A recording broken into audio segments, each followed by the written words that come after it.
Eles vão contar uma história muito curiosa na minha família. Eu tive uma irmã que odiava meu pai. E meu pai odiava a filha. Era recíproco. Mas a minha irmã me tinha muito carinho. E muitas vezes nós conversávamos, eu nunca abordava a questão. Era muito jovem, não era espírita ainda. Eu devia estar com 17 anos. E certo dia, ela me disse assim, seu pai... Eu disse, mas nosso pai? Ele disse, não, seu pai é um canalha. Eu disse, mas como você sabe? Você o acompanha, a rua? Não, eu sei porque eu conheço. Eu disse, mas conhece de onde? Ela disse, não sei. Mas sei que é um criminoso. Eu odeio seu pai. Eu digo, tenha paciência. Ele, pela lei natural, vai morrer antes de nós. E você deve ter compaixão, porque ele é um homem digno. Nesta encarnação, ele tem uma conduta incomum. Ela diz, eu sei, mas eu o odeio. E eu fiquei impressionado, porque eu adorava meus pais. Minha mãe é especial. E certo dia, 2 meses ou 3 depois, eu estava de ônibus com meu pai, e ele olhou para mim, inesperadamente, e disse assim, meu filho, a sua irmã me odeia, não é verdade? Eu disse, assim, senhor, ela o odeia.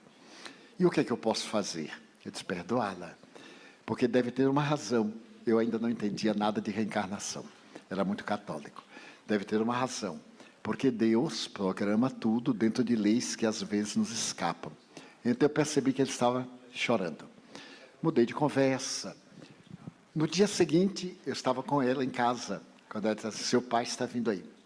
Ela captava o pensamento de meu pai a 1 quilômetro de distância. Era uma coisa incrível. Então ela disse, eu vou sair. Porque, embora morando na mesma casa, os dois nunca se encontravam. No corredor, na sala, no refeitório. Já eram todos adultos. Ela já era adulta, tinha mais de 30 anos.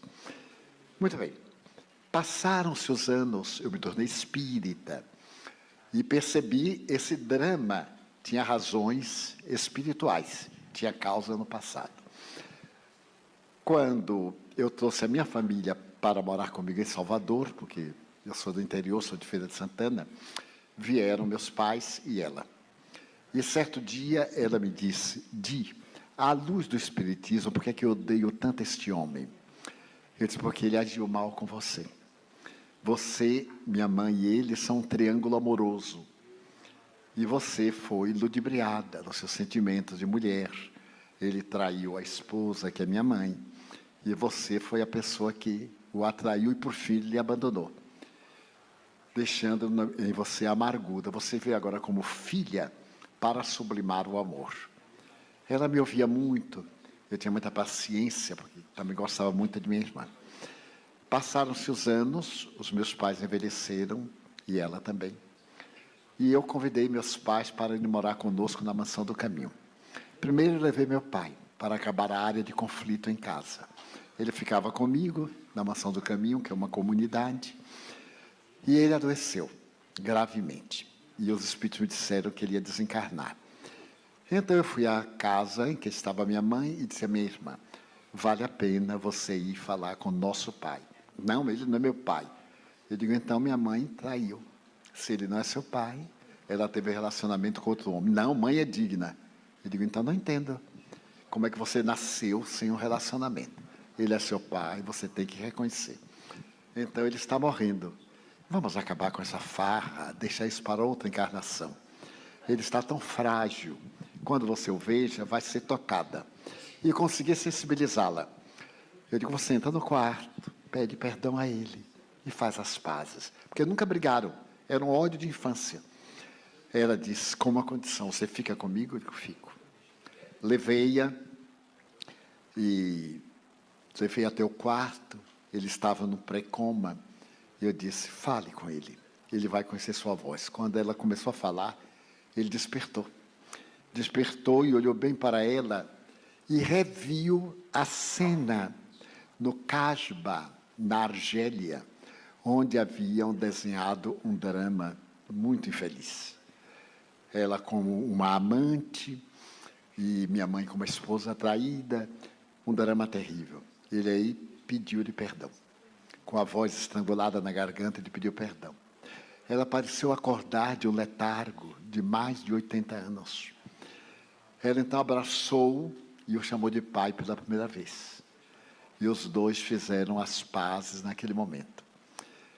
Quando ele terminou de desencarnar, eu afastei-a para preparar para o sepultamento.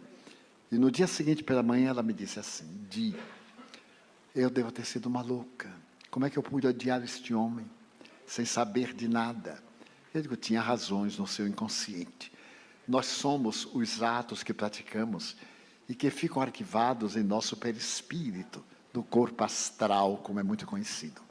Mas, graças a Deus, seu coração mudou. Eu disse, o que é que eu devo fazer para reparar o ódio que eu mantive? Ele disse, faça o bem. Ele disse, você permite que eu tome conta de crianças? Eu digo, não, você é muito temperamental. E, de repente, você vai me criar um grande problema na comunidade.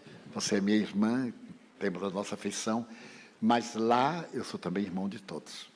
E não vou dar preferência a você.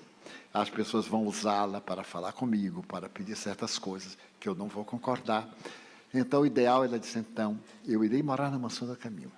Irei trabalhar para as crianças mais infelizes.